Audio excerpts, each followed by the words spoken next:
어제 말씀 1절부터 7절까지 말씀 중에서 특별히 4절과 5절에서 사도 바울을 통하여 주님께서는 창세 전부터 그리스도 예수 안에서 우리를 예정하시고 선택해 주셨다고 말씀하셨습니다.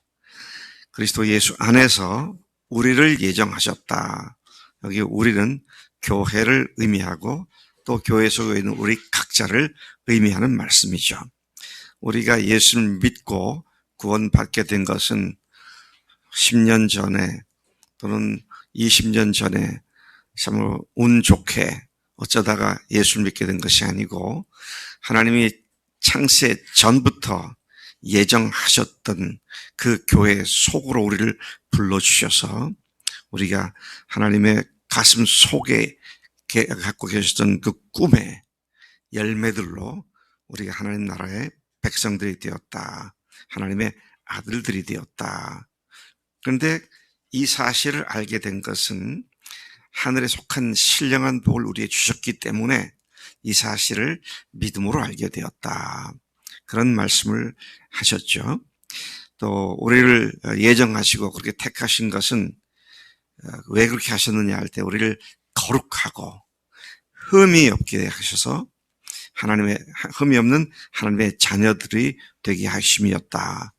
그리고 이제 아들들이 된 자녀들이 된 우리를 예수님의 피값으로 속량해 주셔서 값없이 공짜로 죄사함을 받은 자가 되신 하나님의 은혜를 찬송하게 하신다.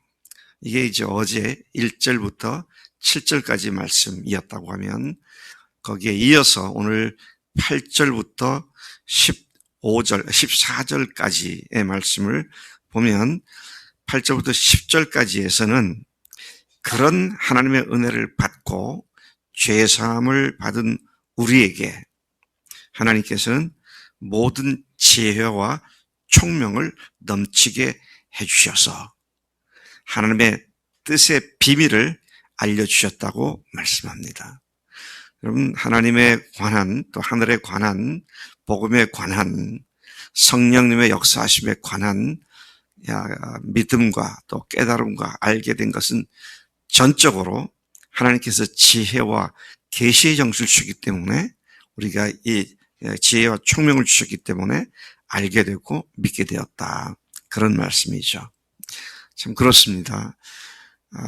아주 IQ가 높은 또 석사, 박사 학위를 받은 사람이랄지라도 복음을 얘기하면 알아들어요.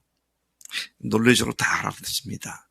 어떤 사람은 제가 얘기한 것을 한마디 하면 다음 두세 마디를 먼저 자기가 얘기할 만큼 지혜가 있는 사람들 많이 있어요. 그런데 문제는 그렇게 안다고 하는데 몰라요. 그 영적인 비밀이 뭔지를 모릅니다. 그러니 듣고도 또 까먹죠. 안다고 하지만 그게 자기 것이 안 돼가지고 주님 앞에 굴복이 안 되는 것이죠. 참 하나님이 주시는 지혜와 총명이 이것을 알고 믿게 한다는 사실을 그런 상황 속에서 많이 확인하게 되는데요.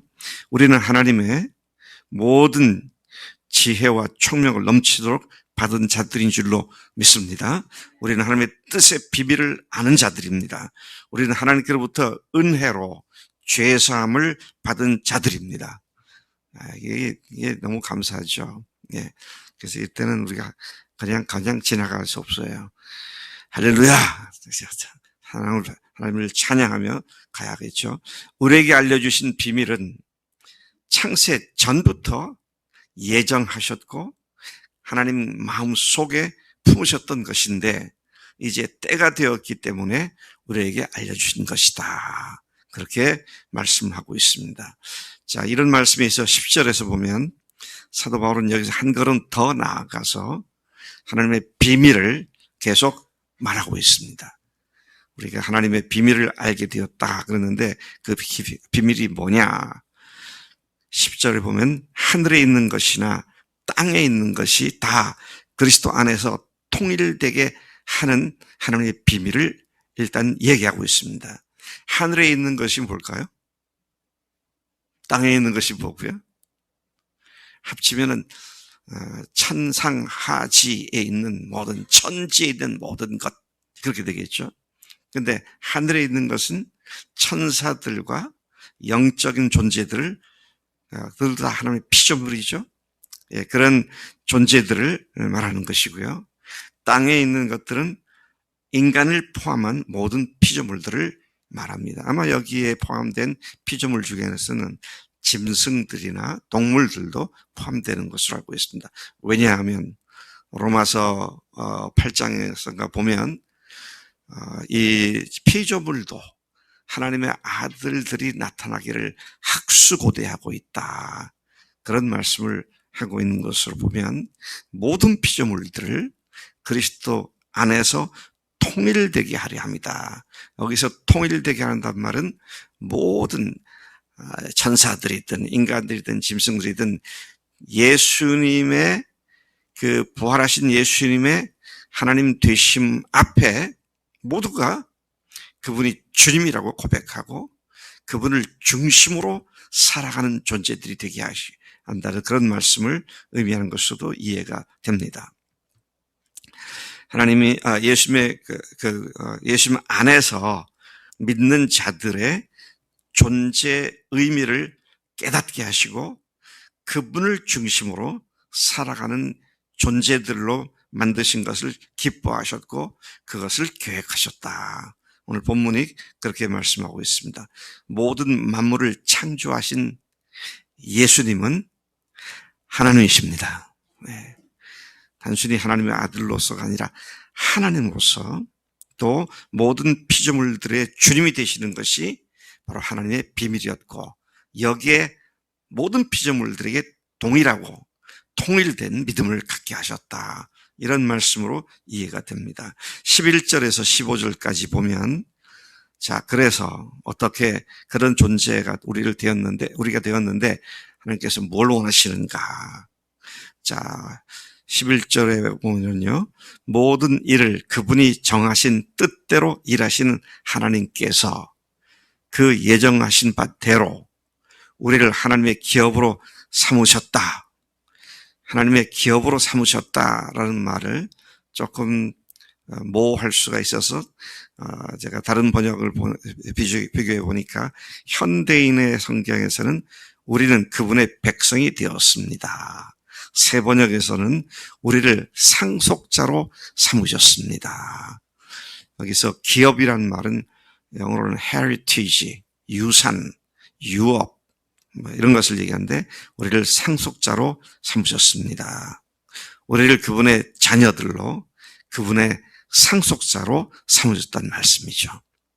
네. 뭘 상속받게 됩니까?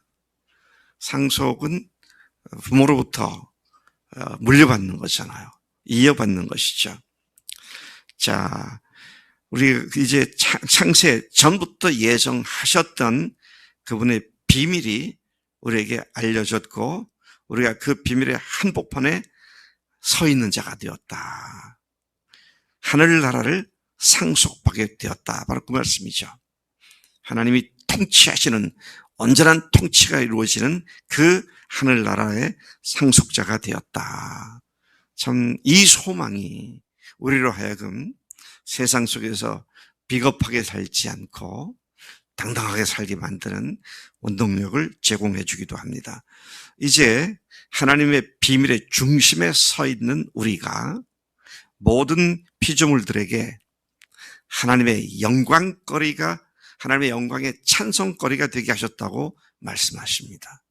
15절까지 보면은요, 영광을 찬송한다는 말이 두 방향으로 나오는데 하나는 우리가 하나님의 영광의 찬송거리가 되게 하셨다. 찬송거리가 됐단 말은 무슨 말입니까?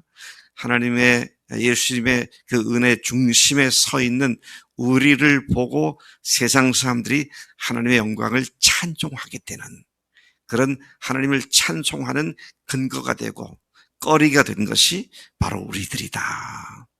그러니까 우리가 어떤 삶을 사느냐가 하늘 아버지의 영광을 찬송케 할 것인가, 욕되게 할 것인가, 참 중요한 의미를 갖고 있다는 것이죠.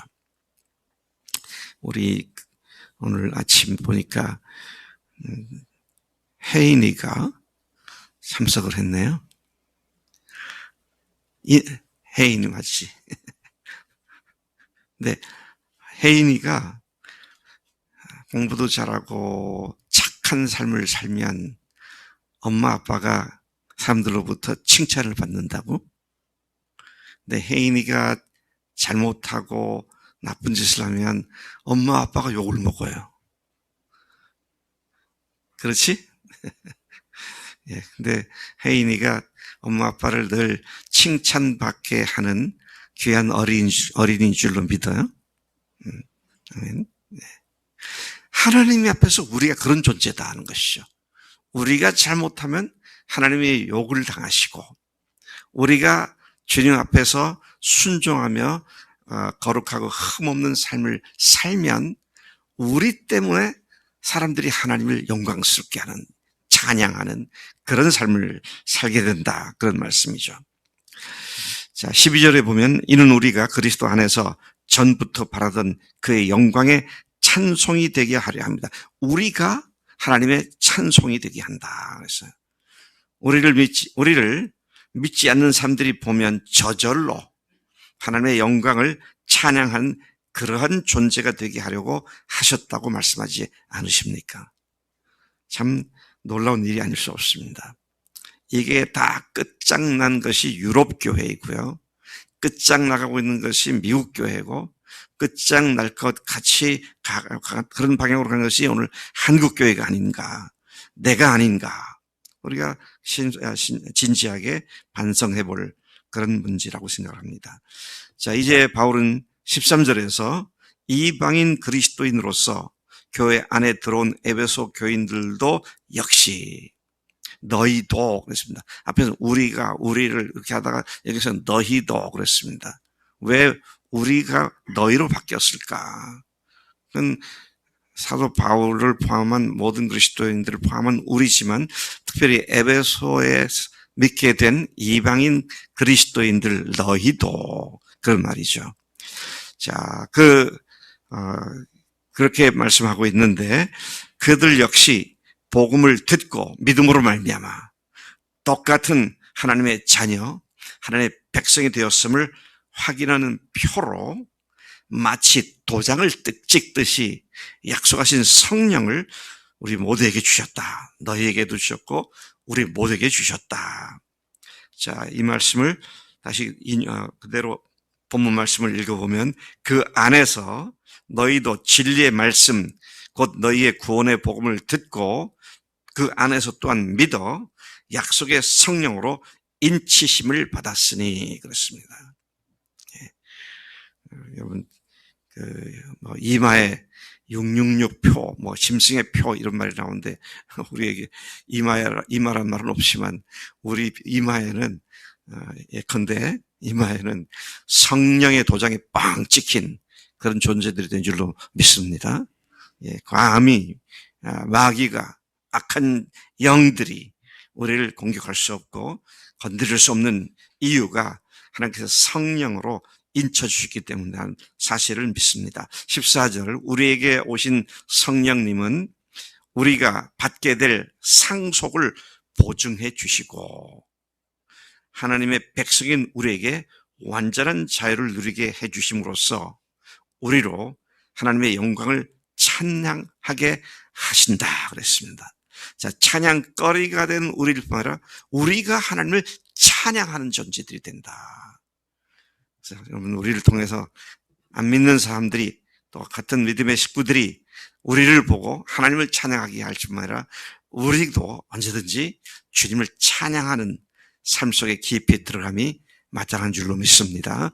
이번 수양회를 통해서 우리 온 교회가 찬양거리가 되고 찬양하는 자들이 되는 복된 자리로 들어가도록 이 아침 우리가 주 앞에 기도해야 할 줄로 믿습니다. 하나님 아버지 감사합니다. 오늘 사도 바울을 통해서 우리에게 분명하게 말씀해 주시니 감사합니다. 성령님을 통하여 우리에게 지혜와 총명을 주셨고 또 그 지혜와 총명으로 하나님의 비밀을 알게 하셨고 그리고 이제는 성령님께서 확실한 보증으로 도장을 찍어 주셨을 뿐만 아니라 우리로 하여금 하나님의 찬양거리가 되게 하셨음을 감사합니다. 우리의 삶과 우리들의 언행이 하나님께 영광 돌리는 그런 삶이 되게 하시고 우리 때문에 다른 사람들이 예수님께로 돌아오는 그런 흡인력이 있는 그런 매력을 풍기는 우리들의 삶이 되도록 인도하시는 줄로 믿습니다. 뿐만 아니라 우리가 모든 순간순간 우리에게 베풀어 주시는 주님의 은혜를 찬양하며 찬송으로 이어지는 우리의 매력의 삶이 되도록 복 주실 줄로 믿습니다. 감사하고 예수님의 이름으로 기도를 쌉나이다. 아멘. 아멘.